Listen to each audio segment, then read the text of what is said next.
સાથીઓ, હું તમને એ વાત કરતો હતો કે ચૈતરભાઈ વસાવાને વારંવાર જેલમાં શા માટે પૂરવામાં આવે છે? કારણ કે લોકોની આંખ ખોલવાનું કામ કરે છે, લોકોને જગાડવાનું કામ કરે છે, ભાજપના અન્યાય અને અત્યાચારની સામે લડવાનું કામ કરે છે. પણ મારે આજે એક વાત પૂરા આત્મવિશ્વાસ સાથે કહેવી છે કે એ વાત અલગ છે કે વિધાનસભાની અંદર બહુમતી ભાજપની છે, પણ સડક ઉપર સમાજમાં બહુમતી ચૈતર વસાવા અને આમ આદમી પાર્ટીની છે. વિધાનસભાની બહુમતીથી તમે કોઈને જેલમાં પૂરી શકશો, પણ સમાજની બહુમતી જેની પાસે છે, માણસ સમાજ ઉપર રાજ કરશે, જનતા ઉપર રાજ કરી શકશે. દોસ્તો, ચૈતર વસાવા એવા આગેવાન છે કે જેને બહુ જ નાની ઉંમરની અંદર એવું વિશાળ કામ કર્યું છે, એવું વિશાળ કામ કર્યું છે કે ગુજરાત તો ઠીક દિલ્હી સુધી એની પૂજારી આવે છે. દિલ્હી સુધી દોસ્તો, ભાજપથી એ વાત સહન નથી થતી. ભાજપ એમ ઈચ્છે છે કે આદિવાસી સમાજનો યુવાન હોય તો મજૂરી કરવો જોઈએ. ભાજપ એમ ઈચ્છે છે કે લાચારી કરવો જોઈએ આદિવાસી સમાજનો વ્યક્તિ. ભાજપ એમ ઈચ્છે છે કે આ માણસ આગળ ન આવવા જોઈએ. પણ તમે બનાવેલી, તમે જેને આશીર્વાદ આપીને મોટી કરી છે આમ આદમી પાર્ટી, અરવિંદ કેજરીવાલ ઈચ્છે છે કે આદિવાસી સમાજ પૂરા આત્મવિશ્વાસ અને આત્મગૌરવ સાથે જીવવા જોઈએ. આદિવાસી સમાજના યુવાનોને રાજનીતિમાં આવવાની તક મળે, ચૂંટણી લડવાની તક મળે, નેતૃત્વ કરવાની તક મળે, એના માટે થઈ અને દિવસ રાત ચિંતા અને ચિંતન અરવિંદ કેજરીવાલજી કરી રહ્યા છે. દોસ્તો, મારી જેવા, ઈશુદાનભાઈ ગઢવી જેવા, રાજુભાઈ કરપડા જેવા અમે કોણ છીએ? સામાન્ય ગરીબ પરિવારમાંથી, ગામડામાંથી આવતા યુવાનો છીએ. જ્યારે એમ લાગ્યું કે બહુ અન્યાય થઈ રહ્યો છે, અત્યંત અત્યાચાર થઈ રહ્યો છે, આપણાથી આ જોવાશે નહીં, હવે તો કંઈક કરવું પડશે, ત્યારે નક્કી કર્યું કે હાલો જઈએ આમ આદમી પાર્ટીમાં સંઘર્ષના મેદાનમાં ઉતરી અને જનતાના આશીર્વાદ માંગીએ. દોસ્તો, સાથીઓ, હું આજે તમને વિનંતી કરવા માટે આવ્યો છું કે એક વખત ચૈતર વસાવા વાળી કરી એમાં ભાજપને મજા ન આવી તો બીજી વખત વિસાવદર વાળી કરી છે. અને હવે આપણે બધાએ આખા ગુજરાતની અંદર વિસાવદર વાળી કરવાનો સંકલ્પ લઈને અહીંથી જવાનું છે. સાથીઓ, હું છેલ્લી એટલી આશા રાખું છું કે આ આક્રોશને ઠંડો ન પડવા દેતા, તમારા જુસ્સાને થમવા ન દેતા, ઉભો ન રહેવા દેતા. આ લડાઈ બહુ લાંબી છે. જામીન થામીનની લડાઈ નથી લડતા, આપણે તો સરકારમાં બેસવાની લડાઈ લડીએ છીએ. જોઈએ તો માત્ર જામીન નહીં, જોઈએ તો આખી સરકાર જોઈએ, અને એ પણ વટથી સરકાર બનાવવા માટેની આપણી લડાઈ છે. દોસ્તો, પોલીસના દંડાથી શાસન ચાલી નહીં શકે. પોલીસના દંડા, એફઆઈઆર, જેલના સળિયા બતાવીને સરકાર નહીં ચલાવી શકાય. સરકાર એની જ ચાલશે જેનું રાજ જનતાના દિલની અંદર હશે, જે જનતાના દિલમાં હશે એની સરકાર ચાલશે. દંડાના દમ પર સરકાર નહીં ચાલે.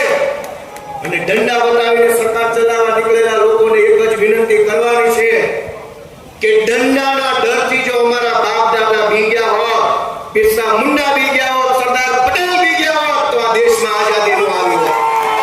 એટલે દંડાના ડરથી ડર્યા નહીં, દંડાના ડરથી ઝૂક્યા નહીં. એવા મહાપુરુષોના વારસદારો અમે છીએ. અમને દંડો બતાવવાની કોશિશ ન કરતા, અમને જેલને ડર ન બતાવો. અમે તમારી જેલથી, અમે તમારા દંડાથી ડરવાવાળા લોકો નથી. અમે ભારતના સંવિધાનને માનનારા લોકો છીએ. ભારતનું સંવિધાન અમને તાકાત આપે છે, એ તાકાતનો ઉપયોગ હવે તો આવતી ચૂંટણીમાં કરીને બતાવીશું એવો સંકલ્પ દોસ્તો આપણે લેવાનો. આજે આપ સૌ આટલી વિશાળ સંખ્યામાં પધાર્યા. મારી યુવાનોને વિશેષ અપીલ છે દોસ્તો કે ક્યાં સુધી આ ભાજપની સરકારને હાથ જોડતા રહેશો? પૈસા બાપા ટેટમાં આપો, ટાટ પાસ ને ટેટ પાસ ને આ કેટેગરી ને આમાં માર્ક ને તેમાં માર્ક. દોસ્તો, ભણી ગણીને ડિગ્રીઓ લઈને આપણે નોકરીની લાઈનમાં ઊભા છીએ, નથી નોકરી મળતી, નથી ભરતી આવતી, નથી પેપર ટાઈમે આવતા, આવે છે લીક થઈ જાય છે. હું તમને ગોપાલ ઇટાલિયા નવો ચૂંટાયેલો ધારાસભ્ય વિનંતી કરું છું કે આવો રાજકારણમાં તાલુકા, જિલ્લા પંચાયત, નગરપાલિકા, ગ્રામ પંચાયત તમારી રાહ જોઈ રહી છે. રાહ. આવો રાજકારણમાં ક્યાં સુધી સત્યાગ્રહ છાવણી ઉપર બેસશો? અને સત્યાગ્રહ છાવણી પર બેસીને કરેલા ઉપવાસનું નોંધ કોણ લઈ રહ્યું છે? આ તમારો ભાઈ ગોપાલ ઇટાલિયા હમણાં થોડા વર્ષ પહેલા જમાદાર હતો, પોલીસ કોન્સ્ટેબલ તરીકે નોકરી કરતો હતો.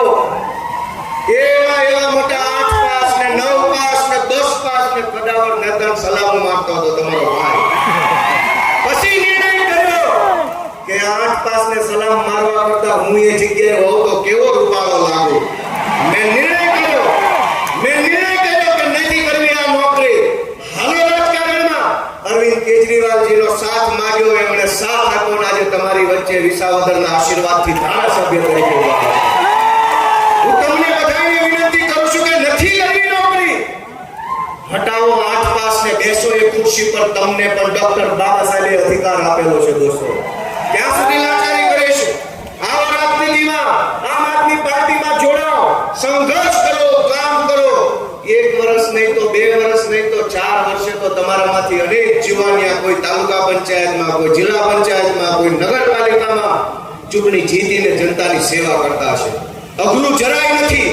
અઘરી એક જ બાબત છે, નિર્ણય લેવો. પહેલો નિર્ણય લેવો એ અઘરો છે કે જાવું કે ન જાવું.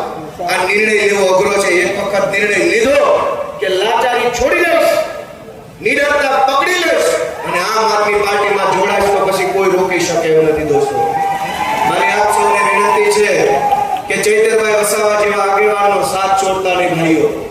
વર્ષો પછી આવો નેતા મળે છે. તમે જુઓ, સમાજની આંખમાં ધૂળ નાખીને, સમાજને છેતરીને, સમાજ કરીને પોતાનું હારું કરી લેવાવાળા 100 નેતાઓ છે.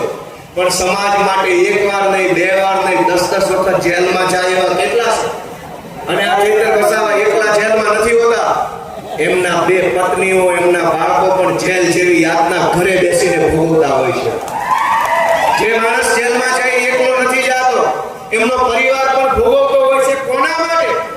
અનેક નેતાઓએ મનરેગા યોજનામાંથી કરોડો રૂપિયા કમાઈ લીધા.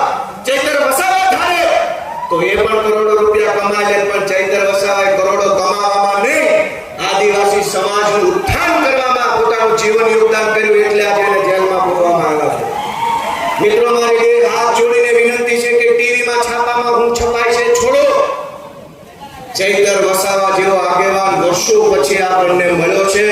એ આગેવાનનું નીચું ન પડવા દેતા, એને ધીમો ન પડવા દેતા, એનું બળ તમે લોકો છો, આદિવાસી સમાજ છે. એ બધાને વિનંતી કરું છું, ગામડે આ વાત પહોંચાડજો કે હવે તો પહેલી વખત તો ધારાસભ્ય બનાવ્યા છે, પણ હવે પછી જો ભાજપ સુધરશે નહીં તો ચૈતર વસાવાને દિલ્હી પણ સુધી મોકલવાની આદિવાસી સમાજને કહેવાય. દોસ્તો, આપ સૌનો હૃદયપૂર્વક ખૂબ આભાર માનું છું. જય આદિવાસી.